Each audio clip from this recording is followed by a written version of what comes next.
की हा जो स्ट्रेसचा ट्रिगर असतो तर त्याला आपलं शरीर किंवा मन हे खरं तर नॅचरली आणि नॉर्मली काय रिस्पॉन्ड करत असतं. पण मग हे आपल्याला त्रासदायक केव्हा ठरू शकतं नक्की, की या स्ट्रेसमुळे बीपी किंवा हार्ट डिसीज आपल्याला कसा होतो. आता याच स्ट्रेसमुळे तुमची ब्लड शुगर लेवल कशी वाढते.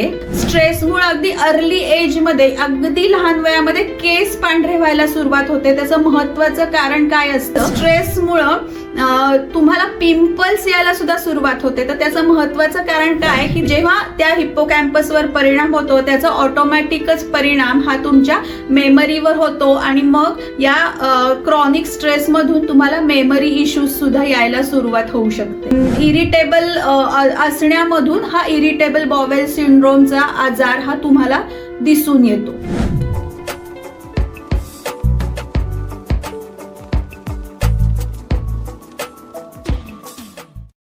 आपल्याला एखाद्या गोष्टीमुळं किंवा एखाद्या भीतीदायक परिस्थितीमुळं स्ट्रेस येऊ शकतो आणि ही सिच्युएशन त्या स्ट्रेसचा ट्रिगर ठरू शकते. जसं की तुम्ही समोर एखादा साप बघितलाय किंवा तुम्हाला काही फायनान्शियल प्रॉब्लेम आलाय, तुम्ही कुठल्या तरी रिलेशनशिप इश्यू मधून जाताय किंवा अगदी साधं खूप भूक लागलीये, अतिशय थंडी वाजतीये, यांसारख्या गोष्टी सुद्धा स्ट्रेसचा ट्रिगर ठरू शकतात. या कारणामुळं तणाव येणं किंवा स्ट्रेस येणं हे अगदी साहजिक गोष्ट आहे, नॉर्मल आहे, नॅचरल आहे. पण हे नॅचरल आणि नॉर्मल असणं हे केव्हा त्रासदायक ठरतं, त्याचा शरीरावर कधी आणि कसा इफेक्ट यायला सुरुवात होते आणि त्यातून कुठले कुठले शारीरिक आजार आपल्याला बघायला मिळतात. अगदी बीपी, डायबेटीस बरोबरच अर्ली एज मध्ये केस पांढरे होणं, पिंपल्स येणं, सतत मसल पेन होत राहणं, तसंच मेमरी इश्यूज सारख्या गोष्टींपासून ते कॅन्सर पर्यंतचा आजार देखील या तणावामुळे आपल्याला दिसू शकतो. आजच्या या व्हिडिओमधून आपण हेच बघणार आहोत.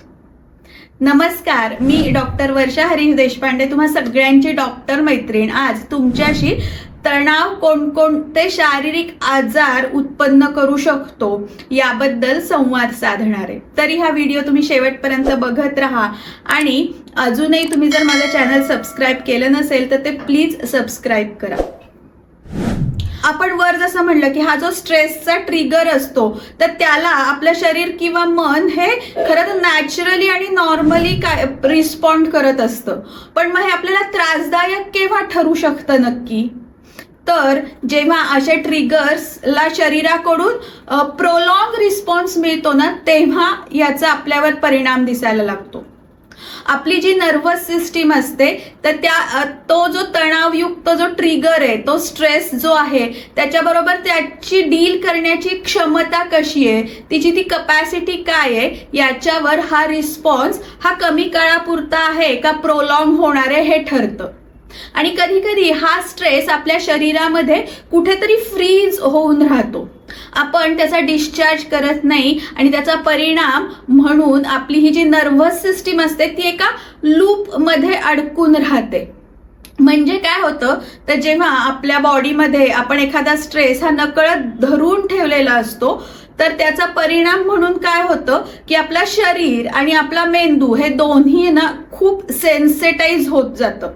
आणि त्यातून मग आपल्याला आपण जे काही सेन्सरी इनपुट्स घेतो, म्हणजे आपण आपल्या ज्ञानेंद्रियांवाटे जे काही बघतो, जे काही ऐकतो, आपल्याला जो स्पर्श होतो, आपल्याला जो वास येतो, जी चव येते, तर हा सगळाच जो डाटा असतो ना तो ब्रेनकडं असं खूप मोठा, खूप लाऊड होऊन तिथे जातो, तिथे पोहोचतो.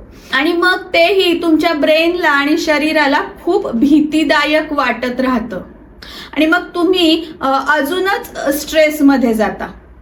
असं हे लूप तुमच्या स्ट्रेस भोवती वर्क करायला लागतं आणि मग त्यातून वेगवेगळे शारीरिक आजार हे उत्पन्न व्हायला सुरुवात होते.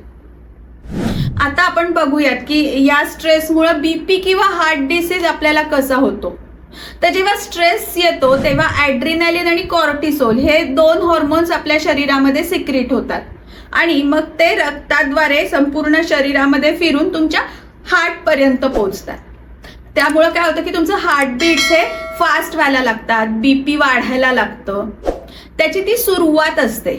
पण हे जेव्हा कंटिन्युअस राहतं तेव्हा तुम्हाला हायपरटेन्शनचा त्रास होतो. तसंच हे ॲड्रिनॅलिन जेव्हा तुमच्या रक्तवाहिन्यांमध्ये साठून राहतं तेव्हा त्या कठीण व्हायला लागतात आणि मग त्यातूनही आपल्याला हार्ट डिसीज सारखे आजार हे उद्भवतात.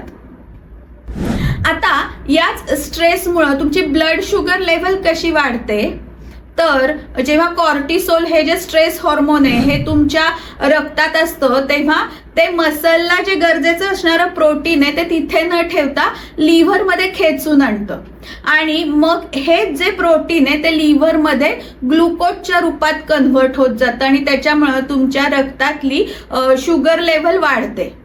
सेम तसंच फॅट सेल्स मध्येही होतं की त्या फॅट सेल मधून फॅटी ऍसिड्स हे ओढून काढले जातात लिव्हरमध्ये, त्याचंही कन्व्हर्जन हे शुगरमध्ये किंवा ग्लुकोजमध्ये होतं आणि तुमची शुगर लेव्हल त्याच्यामुळे वाढत जाते. तसंच स्ट्रेसमुळे अगदी अर्ली एजमध्ये, अगदी लहान वयामध्ये केस पांढरे व्हायला सुरुवात होते. त्याचं महत्वाचं कारण काय असतं, तर आपल्या केसांच्या मुळाशी स्टेम सेल्स असतात की त्या स्टेम सेल्समध्ये आपल्या केसांना रंग देणारं रंगद्रव्य असतं. पण जेव्हा आपल्याला स्ट्रेस असतो किंवा एखादा तो लहान मुलगा क्रॉनिक स्ट्रेस मधून जात असतो तर तेव्हा त्याच्या शरीरामध्ये नॉरएड्रिनालिन सारखं हॉर्मोन हे स्त्रवतं आणि मग ते नॉरएड्रिनालिन हॉर्मोन हे त्या स्टेम सेल पर्यंत पोहोचल्यानंतर त्या स्टेम सेल्स ज्या असतात तर त्या केसाच्या मुळाकडून त्वचेकडे जायला सुरुवात होते, त्या तिकडं मायग्रेट व्हायला सुरुवात होते.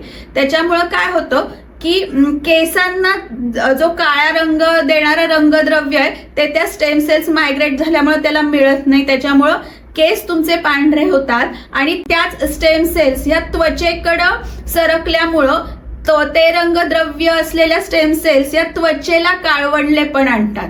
म्हणजे तुमचे केस हे पांढरे होतात आणि त्वचा ही काळवंडायला सुरुवात होते.